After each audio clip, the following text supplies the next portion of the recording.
um eu plural. Um eu plural.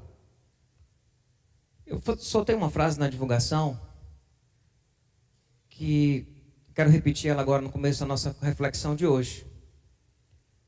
A gente é uma mistura de... O nosso eu é uma mistura de tanta coisa, de tantas coisas, que geralmente a gente tem muita dificuldade de nos acharmos e de sabermos quem realmente somos. É uma mistura tão grande que por vezes a gente se perde, porque nós somos uma explosão de muita coisa. A gente já viu nos domingos passados que esse nosso eu, ele muda. Ele é mutante, né? Ele não existe, assim, eu não defendo a ideia de um eu, assim, um eu essência, um eu que é aquele eu, assim, que você se perdeu e ele está lá, guardado numa prateleira do passado, que você vai descobrir onde ele está. Esse eu é dinâmico, ele vai se desconstruindo, ele vai se reconstruindo, ele vai se formatando, ele vai se quebrando, ele vai se construindo de novo, tomando outras formas, tomando outras cores. Ele é dinâmico. Mas mesmo no estado que nós somos hoje, este eu de hoje, esse quem eu estou, quem eu sou hoje, ele é bem plural. Porque ele é uma mistura de muita coisa. De muita coisa. Tem um poema chamado Travessia. Esse poema a gente usou ele aqui. A gente achava que esse poema era de Fernando Pessoa. Depois descobri que não é de Fernando Pessoa. De que esse poema é de Fernando Teixeira de Andrade. Por ser Fernando, confundiram e ficou como sendo de Fernando Pessoa. Eu não projetei ele aí não, mas ele diz o seguinte: há um tempo em que é preciso a gente abandonar as roupas usadas que já têm a forma do nosso corpo e esquecer os velhos caminhos que nos levam sempre para os mesmos lugares. É o tempo da travessia. E aí ele diz: se não ousarmos fazê-la, teremos ficado para sempre à margem de nós mesmos. O não mudar é ficar à margem de si mesmo, porque você ficou preso a uma realidade que talvez nem seja mais a sua realidade diante de tanta coisa que você viveu. Ficarmos à margem de nós mesmos por olharmos para esse nosso eu tão plural, que é uma mistura de tanta coisa, e nos perdermos. Não conseguimos nos achar. E aí assim, pessoal, aqui para nós. Quando você vai para as ciências humanas, né, você vai ter, principalmente na psicologia, você vai ter muitas teorias científicas, cada uma com a sua epistemologia, com a sua estrutura, né, para poder definir como que esse eu, ou tentar descobrir, ou tentar configurar como que esse eu ele se forma, como que ele se desenha. O que é que nós vamos fazer hoje aqui? Nós vamos pensar neste eu sobre uma perspectiva bíblica teológica, a partir de uma revelação que nós cremos. Nós cremos nessa revelação. Nós cremos numa revelação que nos diz algo sobre quem somos. E mostra, explica um pouco de como que essa pluralidade ela acontece na vida da gente. Hoje é meio que o papo, meio com cara de estudo, sabe? E aí, para não virar estudo, que a gente teria que ficar aqui 2 horas lendo cada versículo que fala de cada coisa, eu vou em alguns momentos meio que me descolar um pouco de ter que ler todos os textos. E de simplesmente falar, discorrer, tentar desenhar com vocês como que teologicamente, biblicamente, a gente consegue entender este eu que nós somos, como que ele se configura a partir da revelação bíblica. Porque é isso que nós estamos aqui refletindo. Isso não é uma palestra, isso é uma reflexão a partir de uma revelação que nós cremos como revelação. Em muitos pontos vai coincidir esse entendimento com algumas visões, com visões X, visão Y, mas não é nosso papel fazer essa análise. Nosso papel aqui é olhar e dizer o que a revelação bíblica, a reflexão teológica fala que nós somos. E traz essa pluralidade a respeito de quem nós somos. Então meu papel hoje aqui é esse, é desenhar isso com vocês. Eu preparei um PowerPoint com uma arte que a gente vai configurando aqui junto. Eu vou dizendo passa, passa, passa. A gente vai passando e vai vendo ponto por ponto, tá? Não se prendam à arte, fui eu que fiz. Tá parecendo que um menino de 7 anos fez. Mas a minha intenção não foi ficar bonito, foi ficar claro. Tá? Então estão usando coisas bem... Depois a gente pega assim, um pessoal mais da área e diz assim: rapaz, faz isso aí que eu fiz, agora faz bonito. Né? Aí depois a gente pode fazer esse negócio bonito, mas não deu para fazer bonito hoje não, deu para ficar claro, tá? Para a gente conseguir entender o que é esse eu plural, que é uma mistura de tantas coisas. Topam? Bora fazer essa jornada hoje? Se lá no final, eu vou ler uns textos bíblicos, tá? No meio aqui eu vou citar um bocado de coisa, mas a gente não vai parar para ler não, porque senão a gente vai se perder até no entendimento, na reflexão que a gente vai construir aqui, tá bom? Então vamos lá, primeira imagem lá, esse eu. Como é que a primeira coisa que a Bíblia fala sobre quem nós somos, e aí depende de fulano, de X, Y, Z, depende de geração, depende de cultura, depende de qualquer outra coisa, que a Bíblia fala que nós somos. Pode passar ao próximo. Nós somos imagem e semelhança de Deus. O Imago Dei. Nós fomos criados, todos nós, a partir da revelação bíblica, nós fomos criados à imagem e semelhança de Deus. Como é que Deus é? Deus é criativo. Deus é criador. É por isso que o homem tem uma capacidade tão grande de criar, mesmo que tudo que ele crie como co-criador e não como criador, porque ele cria a partir de algo que Deus criou, de uma inteligência que já existe, que já está aí colocada na natureza. Deus é criador, Deus é amor, Deus é misericordioso, Deus é fiel, Deus é plural. Como que Deus é plural?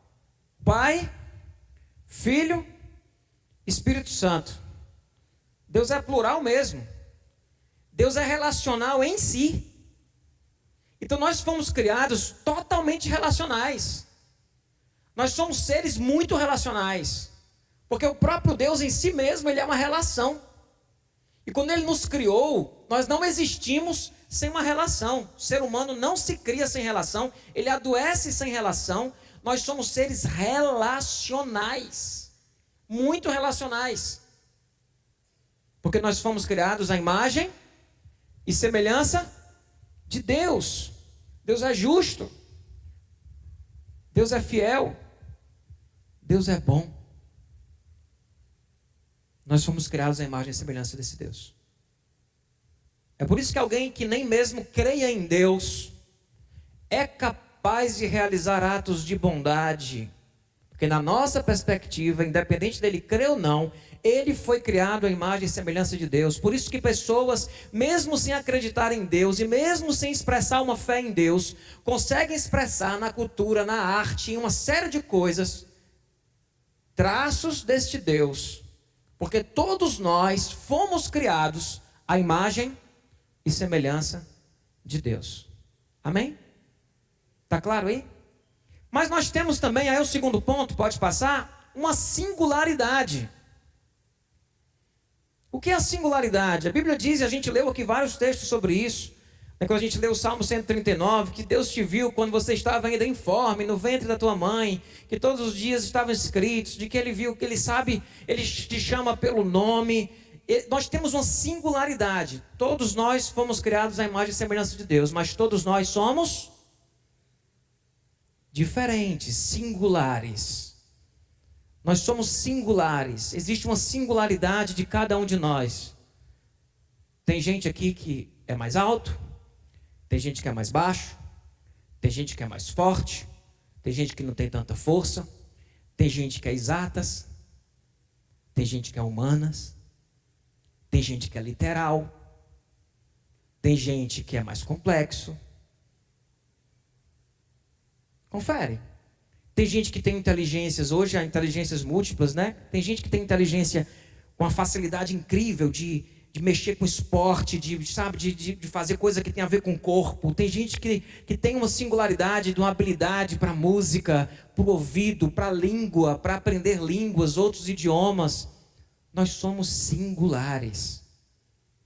Até mesmo os dois filhos criados na mesma casa, mesmo pai, mesma mãe, eles vão ser completamente diferentes um do outro, porque eles são singulares.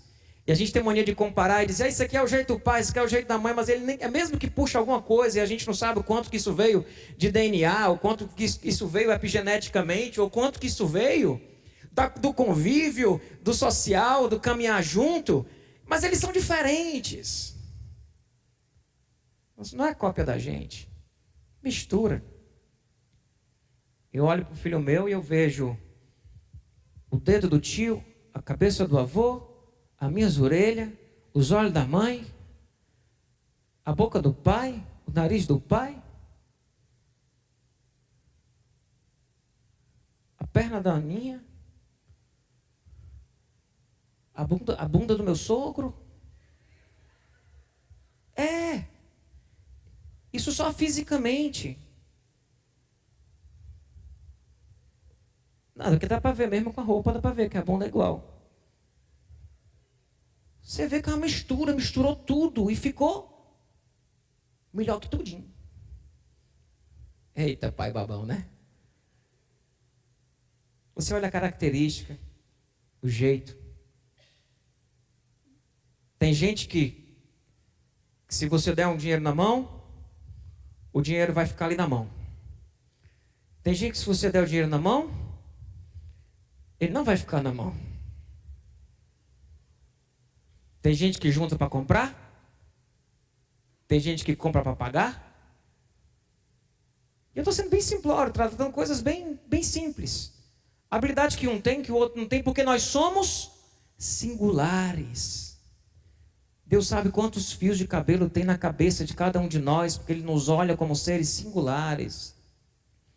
Embora alguns aqui seja mais fácil de contar. Mas Ele sabe quanto tem na cabeça de cada um. O jeito que a gente funciona, o jeito que a gente se processa, nós temos a nossa singularidade. Então nós temos aí essa imagem. A imagem e semelhança de Deus.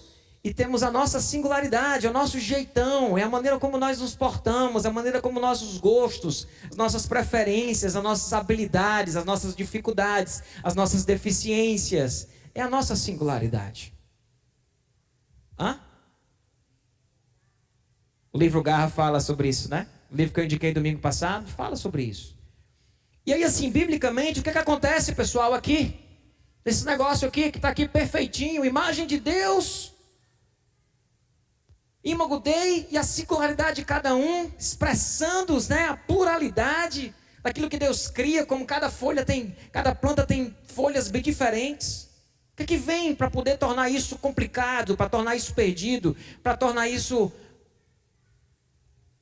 tosco? O pecado. Pode passar o próximo. O pecado vem. O pecado vem e ele está aí, sabe? Embaçando esse imago Dei que existe em nós e colocando muita areia na engrenagem em cima dessa nossa singularidade, fazendo ela funcionar de uma forma desproporcional, fazendo nossas singularidades se transformar muitas vezes nos nossos defeitos. Eu tenho uma tese que eu acho que defeito, não existe defeito, existe qualidade aplicada de uma forma desproporcional. Se você olhar os defeitos das pessoas, tem uma qualidade por trás que está sendo aplicada de uma forma desproporcional e virou um defeito. Se uma pessoa for uma pessoa muito responsável e ela for responsável ao extremo, ela se transformará em alguém perfeccionista que vai ter muita dificuldade de conviver na vida. Se você pegar uma pessoa que tenha muita espontaneidade, essa pessoa, se aplicar mal essa singularidade, ela pode se transformar num caos humano. Num caos humano, porque ela é tão espontânea, ela é tão não organizada, ela é tão não estruturada, que ela não consegue se planejar, não consegue se ajustar, não consegue seguir. Então é como se nós tivéssemos qualidades, esse imago Dei, essa nossa singularidade, ela foi adulterada pelo pecado. Ela foi adulterada pelo nosso desejo de viver a vida para a gente mesmo, de viver a vida longe de Deus, mesmo esse Deus sendo quem somos. Porque nós somos criados à imagem e semelhança dele. E quando nos afastamos dele e fechamos os olhos para ele, nós nos perdemos de nós mesmos. Entende? Então o pecado vem, esse afastamento de Deus, ele vem, sabe, ele vem embaçando tudo isso. Ele vem tornar as nossas diferenças o quê? Motivo de confusão. Porque elas estão sendo aplicadas de uma forma desproporcional. O pecado que tem a ver com o pecado original e o pecado original de cada um de nós, que resolvemos, como Adão e Eva, viver a nossa vida do nosso jeito. da nossa forma, desobedecendo a Deus. Mas tem um pecado também, que ele tem a ver com as outras pessoas que são pecadoras que convivem com a gente. Pode passar o próximo, porque não é só o pecado aqui. Você convive com um bocado de gente pecadora. Então esse pecado não está só, sabe, na natureza pecadora, ou na minha tendência de fazer algo errado, ou na minha escolha de me distanciar de Deus, mas esse pecado tem a ver com o pecado de outras pessoas que me abusaram, que me protegeram demais, porque tinham medo de que eu errasse, de outras pessoas que me abandonaram, de outras pessoas que me usaram e me feriram. Então esse pecado não é só uma coisa que está aqui dentro da gente, mas é uma coisa que está nas nossas relações, na maneira como nós vivemos. Nós, desde que nascemos, nos relacionamos com pessoas que também são pecadoras, e nós nos ferimos. Essas pessoas nos feriram. Nós somos feridos que ferem. Então é natural que esse pecado, ele venha, sabe, embaçar a imagem e semelhança de Deus. Ele venha embaçar a nossa singularidade, às vezes por causa de um pecado de uma outra pessoa que vem e machuca a gente, e fere a gente. Nós temos a relação com muita gente, Mas mais do que isso, meu povo, nós temos, aí pode passar o próximo, nós temos a cultura e temos o mundo. O mundo que foi criado por Deus. Então no mundo revela Deus. Mas o mundo que jaz no maligno. O mundo caído. Uma cultura que por vezes revela Deus, até mesmo por pessoas que não creem nele, e por vezes estabelecem culturas e valores que nos adoecem e que machucam a nossa singularidade. Qual é o ser que tem valor hoje na nossa sociedade? Qual é o eu que é valioso na nossa sociedade? É o eu produtivo. É o eu que consegue, sabe, ter inteligências específicas. Se a sua singularidade é outra, você não tem valor, você não serve. Isso é cultural. Isso é o mundo que nós vivemos, marcado pelo pecado, que olha para pessoas como produto, como objeto, como consumo.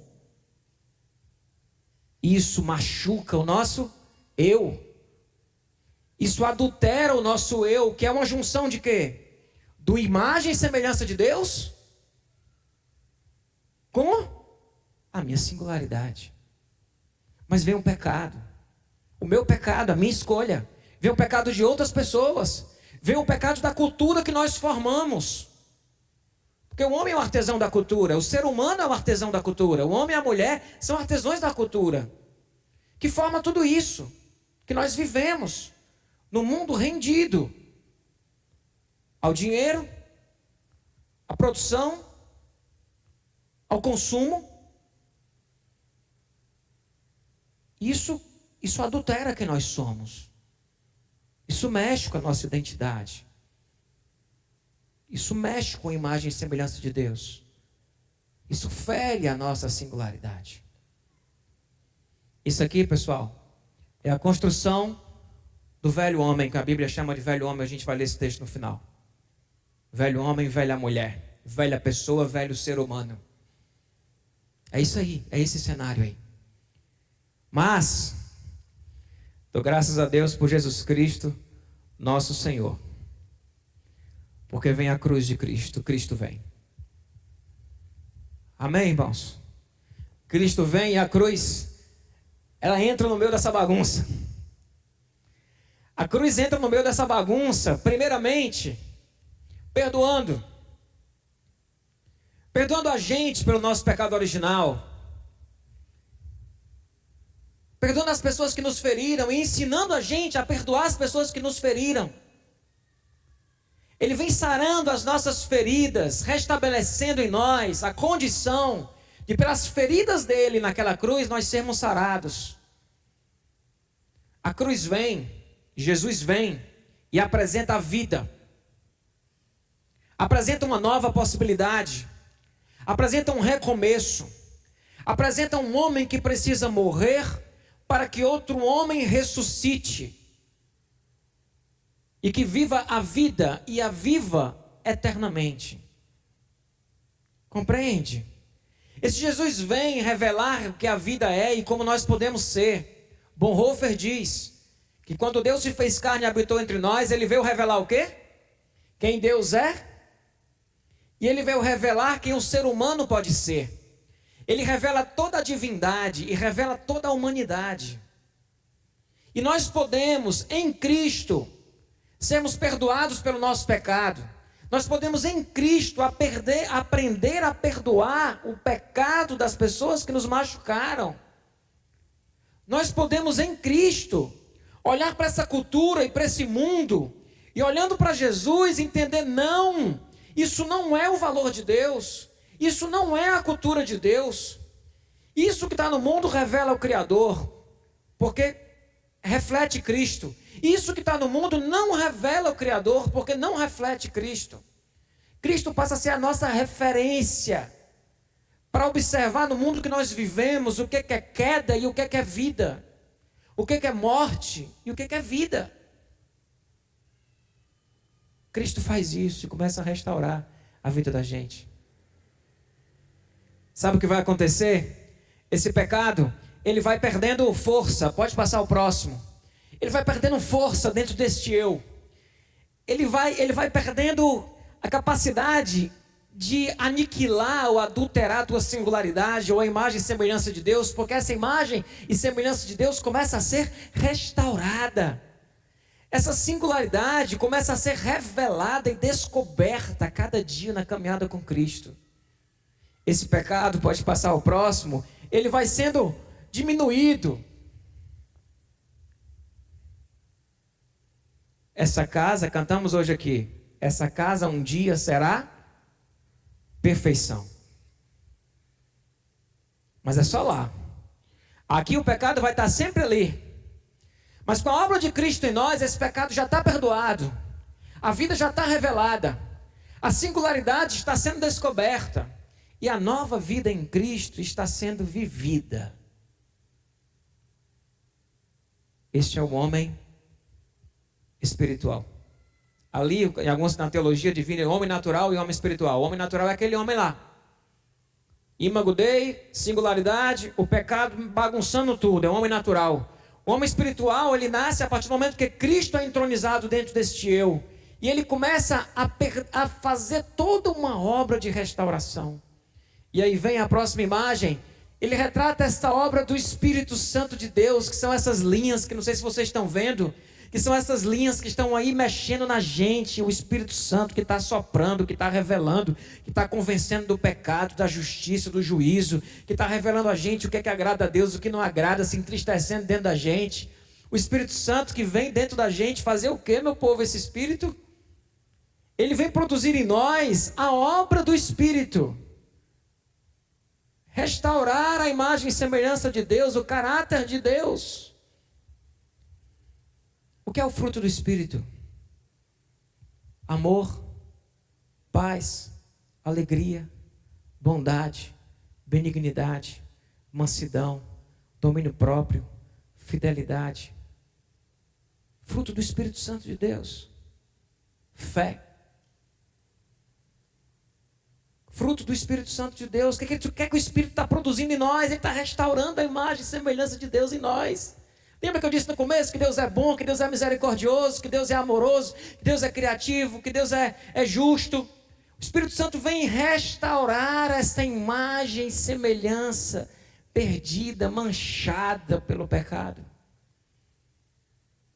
O Espírito Santo vem nos dar dons. E não só restaurar uma singularidade, mas nos dá uma nova singularidade a partir da obra do Espírito também.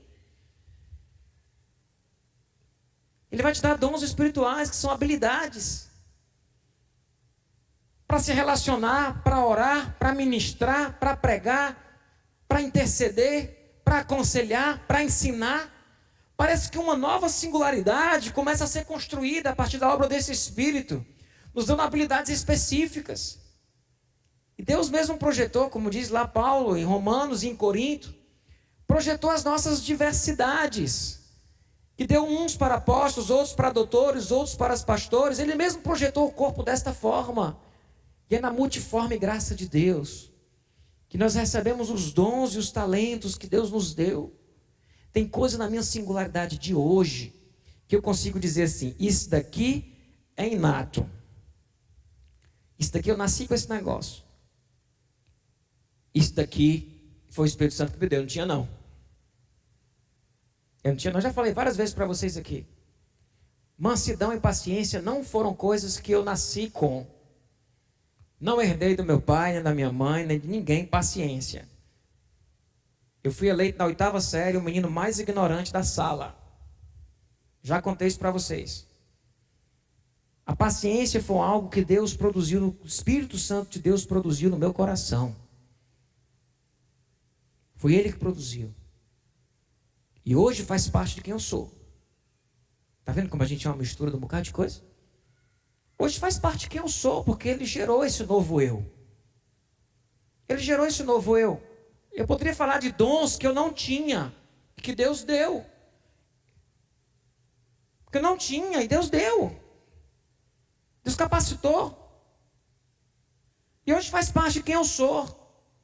Então esse Espírito Santo de Deus que opera na vida da gente, restaurando o caráter, que aponta para a imagem e semelhança de Deus, e restaurando ou dando novas habilidades e novos dons para fortalecer, se não resgatar a singularidade, ou construir uma outra singularidade a partir de alguma singularidade que foi perdida.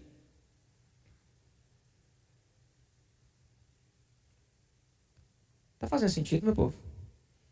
Ou está uma viagem muito viajada? Está fazendo sentido? Nós somos uma explosão de tudo isso. É por isso que a nossa vida se divide em antes de Cristo, depois de Cristo. Não é só o calendário, não. É a vida da gente. Porque antes eu era apenas um homem criado à imagem e semelhança de Deus, com uma singularidade, e esses dois pontos manchados e adulterados pelo pecado. Hoje eu sou alguém que com o rosto descoberto, eu contemplo a glória de Deus e estou sendo transformado dia após dia. E esse Cristo entronizado no meu coração, Ele me ensina a curar o meu eu das feridas que Ele sofreu e das feridas que Ele gerou. Ele vai me ensinar a perdoar, Ele vai sarar minhas feridas, Ele vai restaurar, sabe, esse eu ferido. Ele vai sarar esse eu ferido com a cruz, com a graça, com amor. E vai te refazer. Por isso que Paulo diz: a vida que eu agora vivo, eu vivo na fé do Filho de Deus que morreu e se entregou por mim. Não sou mais eu que vivo, mas Cristo vive em mim. Eu sou nova criatura, as coisas velhas já passaram, eis que tudo se fez novo. É a vida com Cristo. É a vida com o nosso Pai. Nós somos uma explosão de tudo isso. E é muito complicado quando nós queremos achar quem somos apenas a partir dos nossos sentimentos, embora eles sejam um caminho de autoconhecimento, ou a partir daquilo que nós copiamos como sendo uma singularidade a ser perseguida. Porque cuidado, tem muita coisa que é da carne, e que a gente está achando que é o nosso eu. Nós somos pecadores. Se a gente não olha para Cristo e não caminha com Ele, a gente não vai se achar. Você pode achar alguém, talvez, que você está criando a sua imagem, a sua semelhança naquilo que você projetou, e não naquilo que Deus tem para você. Se aproxima do Pai cada vez mais e deixa Ele restaurar a imagem e semelhança dele que há em ti. Ele quer pegar tudo que tem de rancor, tudo que tem de raiva, Ele quer encher de amor, Ele quer encher de muita coisa boa. Ele quer pegar tudo que há de injustiça, Ele quer derramar justiça, Ele quer derramar bondade. Ele vai pegar tudo que é impaciência, que é ansiedade, Ele quer ensinar a ser longânimo, Ele quer ensinar a ser paciente. Ele quer restaurar a imagem e semelhança de Deus em ti, que está manchado pelo pecado, o teu pecado, o pecado das pessoas que te machucaram, o pecado do mundo que nós vivemos, que jaz do maligno. E nós precisamos buscar isso em Deus. Deixa eu ler com vocês 2 textos. Colossenses 3, 9 e 10.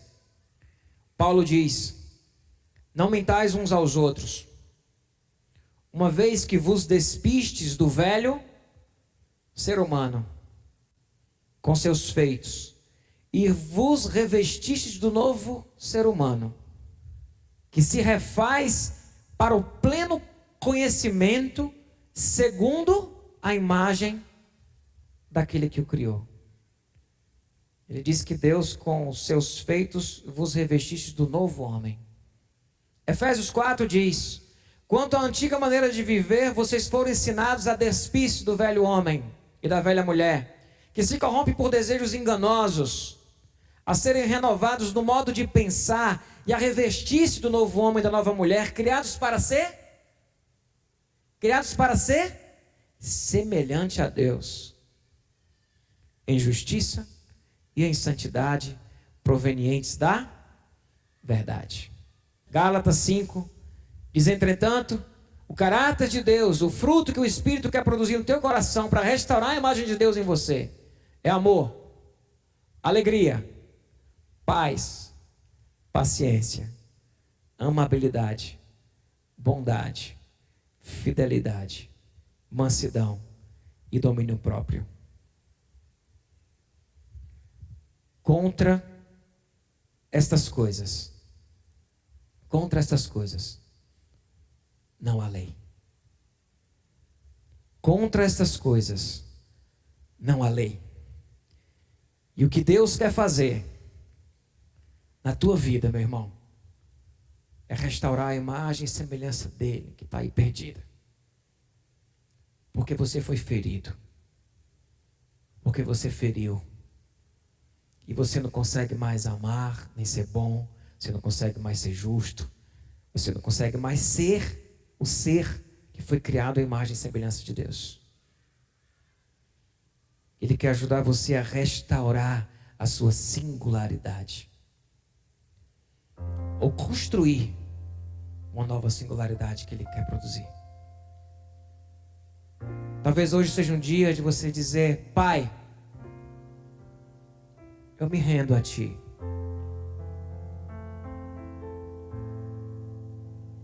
Eu quero me abrir para esse Cristo vivo, para que Ele faça em minha vida, no meu coração, essa obra de restauração. Na teologia paulina, é uma obra de reconciliação. É uma obra de restauração que Deus quer fazer na vida da gente.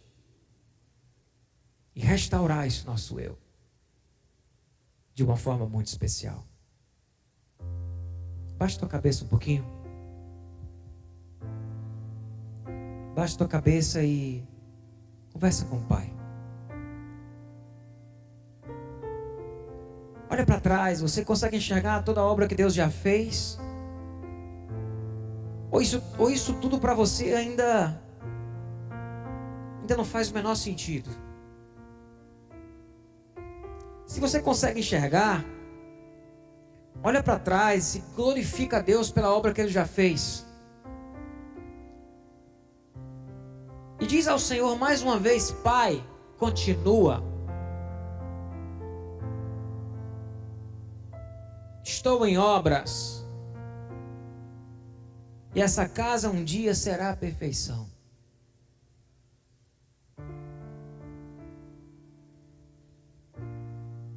Se você não enxerga uma obra de Deus na tua vida, hoje é dia de você se render a Ele e dizer: vem, Jesus, entra na minha vida, me perdoa, me ensina a perdoar, restaura a tua imagem, Deus, e semelhança em mim, e que o teu Espírito me ensine a viver a vida que o Senhor tem para mim.